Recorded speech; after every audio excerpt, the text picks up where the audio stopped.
बात करते हैं सुप्रीम कोर्ट के फैसले और AIMPLB को लेकर जो मुखालफत सामने है। दरअसल all India Muslim personal law board ने तलाकशुदा मुस्लिम महिलाओं को गुजारा भत्ता देने के सुप्रीम कोर्ट के फैसले को गलत ठहराया है।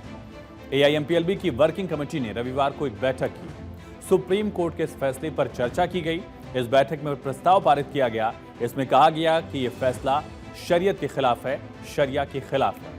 लिहाजा AIMPLB सभी संभावित उपायों का पता लगाएगा जिससे सुप्रीम कोर्ट से इस फैसले को पलटने को कहा जाए।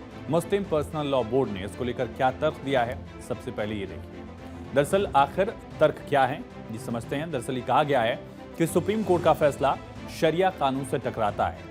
सुप्रीम कोर्ट का फैसला आम मुसलमान के हक में नहीं है। दरअसल सुप्रीम कोर्ट ने 10 जुलाई को फैसला सुनाया था और कहा गया कि तलाकशुदा मुस्लिम महिला अपराध प्रक्रिया संहिता यानी CRPC की धारा 125 अब बदलकर भारतीय नागरिक सुरक्षा संहिता की धारा 144 के तहत अपने पति से भरण पोषण की हकदार है। गुजारा भत्ता उसको मिलना चाहिए जैसे कि बाकी धर्मों के लोगों को, महिलाओं को मिलता है। इसीलिए याचिका दायर किया जा सकता है महिलाओं की तरफ से, मुस्लिम महिलाओं की तरफ से। कहा गया जस्टिस BV नागरत्ना और जस्टिस ऑगस्टिन जॉर्ज मसीह की बेंच ने एक मुस्लिम युवक मोहम्मद अब्दुल समद की याचिका को खारिज करते हुए यह आदेश दिया। इस बात का जिक्र किया और कहा क्या, ये भी समझिए।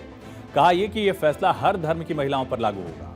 मुस्लिम महिलाओं को भी गुजारा भत्ता पाने का उतना ही अधिकार है जितना अन्य धर्म की महिलाओं को है। सुप्रीम कोर्ट का यह फैसला तेलंगाना के युवक की याचिका पर सुनाया था और मामला क्या है ये भी समझिए, जिस पर सुप्रीम कोर्ट ने टिप्पणी की और ये फैसला सुनाया।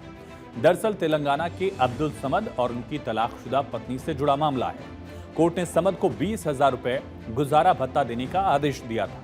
अब्दुल समद ने तेलंगाना हाईकोर्ट के फैसले को सुप्रीम कोर्ट में चैलेंज कर दिया। दलील क्या दी?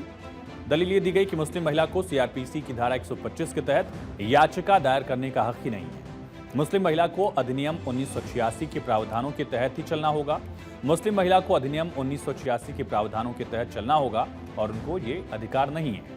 इस पर सुप्रीम कोर्ट ने कहा कि हर धर्म की महिला को समान हक देने का कानून हमारे संविधान में है, इससे किसी को अलग नहीं किया जा सकता। कोर्ट ने यह भी साफ किया कि अगर कानूनी रूप से अवैध 3 तलाक भी दिया गया है तो भी महिला गुजारा भत्ता पाने की हकदार होगी। सुप्रीम कोर्ट का फैसला क्या है? दरअसल तलाकशुदा मुस्लिम महिलाओं को भी गुजारा भत्ता मिलेगा जिसका प्रावधान अभी तक नहीं था। CRPC की धारा 125 के तहत महिलाओं को हक मिला। गुजारा भत्ते पर हर धर्म की विवाहित महिलाओं का हक है। मुस्लिम तलाक संबंधी कानून 1986 से यह फैसला बिल्कुल अलग है। सुप्रीम कोर्ट ने CRPC की धारा 125 अब ये भारतीय न्याय संहिता की धारा 144 में बदल चुकी है। इसमें भरण पोषण का प्रावधान है। इसके अनुसार कोई भी व्यक्ति जिसके पास अपना भरण पोषण करने के लिए पर्याप्त साधन है वो पत्नी, बच्चों और माता पिता को भरण पोषण देने से इनकार नहीं कर सकता।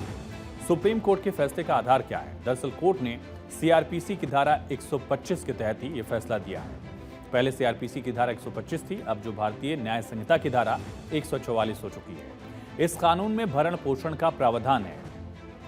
बच्चों को, माता पिता को और पत्नी को गुजारा भत्ता का अधिकार है।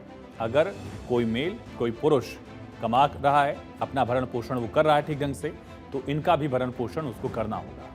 सुप्रीम कोर्ट के इस फैसले से अब मुस्लिम महिलाओं पर क्या असर होगा ये भी बताते हैं। दरअसल तलाकशुदा मुस्लिम महिलाओं को गुजारा भत्ता मिलेगा। पहले सिर्फ इद्दत की अवधि तक गुजारा भत्ता मिलता था या मेहर की रकम मिलती थी, लेकिन अब जिस तरह से बाकी धर्मों में प्रावधान है या बाकी धर्म की महिलाएं गुजारा भत्ता पाने के लिए कोर्ट का रुख कर सकती थी, उसी तरह से मुस्लिम महिलाओं के पास भी अधिकार होगा। इद्दत क्या है? इद्दत एक इस्लामिक परंपरा है जिसमें तलाक के बाद 4 महीने 10 दिन तक दूसरी शादी नहीं होती है। अब 4 महीने 10 दिन बाद और दूसरी शादी होने तक गुजारा भत्ता मिलेगा। यानी कि जब तक महिला किसी पर डिपेंडेंट नहीं हो जाती है, महिला को कहीं और से इसी तरह से पालन पोषण का पैसा नहीं मिलता है, तब तक ये रकम मिलती रहेगी। शाहबानो केस में भी सुप्रीम कोर्ट के फैसले के बाद ये व्यवस्था बनी थी कि तलाकशुदा मुस्लिम महिला को भी पति से गुजारा भत्ता दिया जाएगा और अगर पति भत्ता नहीं दे पाता है तो ऐसी महिलाओं को वक्फ बोर्ड द्वारा भत्ता दिए जाने का प्रावधान है। शाहबानो केस की आखिर याद क्यों आई? याद करिए 1985 का वक्त। प्रधानमंत्री थे राजीव गांधी। सुप्रीम कोर्ट ने शाहबानो केस में ऐतिहासिक फैसला तब सुनाया था। सुप्रीम कोर्ट ने कहा कि CRPC की धारा 125 हर धर्म पर लागू होगी। 1985 की बात है। सुप्रीम कोर्ट के फैसले पर रोक लगाने के लिए तब की राजीव गांधी की सरकार ने 1986 में कानून बना दिया। नए कानून में मुस्लिम महिलाओं को तलाक के बाद 90 दिन तक ही गुजारा भत्ते का हक सीमित कर दिया। 2001 में सुप्रीम कोर्ट ने इस नए कानून पर अपनी मुहर लगा दी थी। सुप्रीम कोर्ट के जजमेंट में यह बात कही गई है कि यह in the interest of women है। ये जो जजमेंट है वो औरतों के मफाद में या औरतों की भलाई के लिए किया गया है। हमारा मानना यह है कि अगर आप रिश्तों पे, शादी ब्याह के मामला पे अगर गौर करेंगे तो आप महसूस करेंगे ये in the interest of women नहीं है, बल्कि हम महसूस करते हैं कि औरतों के लिए ये एक मुसीबत बन जाएगा फैसला। इसलिए कि अगर कोई आदमी शादी के बाद या तलाक के बाद भी अगर उसे जिंदगी भर मेंटेनेंस देना है तो वो तलाक क्यों देगा? और फिर रिश्ते में जो तलखी पैदा हो गई है, जो बदमज़गी पैदा हो गई है, वो कंटिन्यू करेगी, तो उसका सफर में कौन होगा? आप इसमें गौर कीजिए। तो एक बात तो यह है, हमने ये बात कही है कि मुस्लिम पर्सनल लॉ बोर्ड की वर्किंग कमेटी ने प्रेसिडेंट ऑफ बोर्ड को ये अथॉरिटी दी है कि वो लीगल कमेटी से कंसल्ट करके इस कानून को, इस फैसले को कैसे रोल बैक किया जा सकता है, इस पर काम करें। तो मुस्लिम पर्सनल लॉ बोर्ड का तर्क ये है कि इस मामले को लेकर वो सुप्रीम कोर्ट से इस को लेकर कानूनी प्रावधानों का जिक्र करेंगे कि आखिर ये फैसला कैसे वापस लिया जा सकता है। इस पर विचार विमर्श किया जाएगा।